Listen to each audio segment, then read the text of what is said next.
Je vais ouvrir la barrière. Voilà. À l'orée du bois, leurs grandes oreilles apparaissent. Là, on a un mâle à droite. On le voit parce qu'il a des grandes défenses.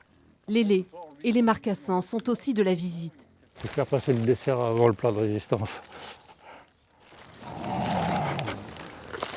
Richard Manson élève près de 400 sangliers. Une aventure débutée il y a plus de 40 ans maintenant. Au niveau administratif, c'est qu'on a eu beaucoup de contraintes administratives parce que c'est tellement facile de dire « Ah ben il y a trop de sangliers dans la nature, c'est les éleveurs qui les lâchent ». Alors nous, on a des bêtes pure race, alors que dans la nature, en fait, ils sont croisés avec du porc, de plus en plus. Il est, dit-il, le seul périgourdin à élever cette espèce pour la viande et non pour la chasse. Car Richard aime observer cet animal singulier et souvent mésestimé. Alors là, je vais continuer de donner à manger sur cette ligne-là. Alors il y a eu un grognement, c'est le grognement pour dire « Attention, il y a un danger ».